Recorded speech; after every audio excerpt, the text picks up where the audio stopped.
Bonjour, mon nom est Daniel Lambert et je suis psychologue. Aujourd'hui, piège numéro 6 dans lequel il est facile de tomber lorsque nous avons des enfants qui sont plus difficiles. Le piège, il est très simple, c'est de s'entendre souvent dire « Là, c'est la dernière fois que je te le dis ». Mais encore une fois, il faut se demander ce que l'enfant apprend lorsqu'on répète toujours plusieurs fois. Il apprend qu'il n'est pas obligé d'écouter du premier coup. Il attend que ce soit vraiment sérieux.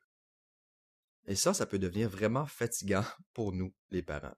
La solution, c'est quoi? Premièrement, on s'assure de bien choisir nos batailles. Donc, ce sur quoi on va insister et ce sur quoi on n'insistera pas.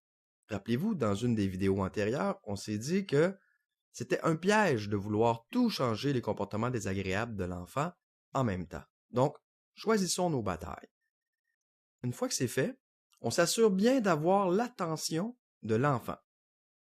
On lui fait notre demande, ensuite et seulement une fois que nous avons son attention. On a pensé à l'avance à une conséquence logique, le genre de conséquence que l'on doit apprendre en grandissant, pas une punition, une conséquence, si jamais l'enfant n'accède pas à notre demande.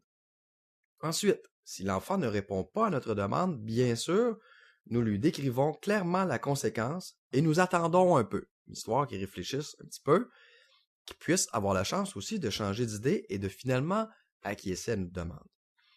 S'il ne réagit toujours pas, nous appliquons la conséquence, encore une fois, toujours dans le calme. Et c'est ici le piège, on ne répète pas notre demande. On applique tout simplement la conséquence qu'on avait prévue si l'enfant ne nous écoute pas. Évidemment, ici comme avec tous les autres pièges, notre plan d'intervention devrait prévoir une façon, d'être moins affecté par les crises de notre enfant. Deuxièmement, une façon de prévenir ces crises-là. Troisièmement, une façon d'intervenir si la crise se déclenche, malgré le fait que nous avons fait des choses pour essayer de la prévenir, parce que ça va arriver. Et finalement, une façon de demander les choses qui augmente les chances que l'enfant accède à nos demandes. Si vous aimeriez avoir un tel plan pour aller plus loin, sachez qu'il existe. J'ai effectivement écrit un guide il y a de ça plusieurs années. Le guide s'appelle « L'enfant qui fait des crises ». Si vous désirez une méthode en 10 jours seulement pour faire cesser les crises de votre enfant sans pour autant brimer ses besoins, consultez simplement la page sur laquelle se trouve cette vidéo. Vous y trouverez davantage d'informations ainsi qu'un bouton d'achat.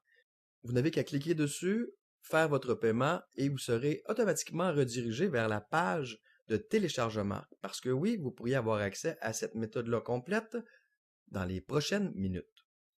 La méthode vous offre une garantie de 30 jours ou argent remis sans question. Bien des familles se sont épargnées bien des tracas grâce à mon guide. Vous n'avez rien à perdre. Informez-vous sur cette page et procurez-vous la méthode dès maintenant. Vous pourriez être à 10 jours d'une meilleure harmonie familiale.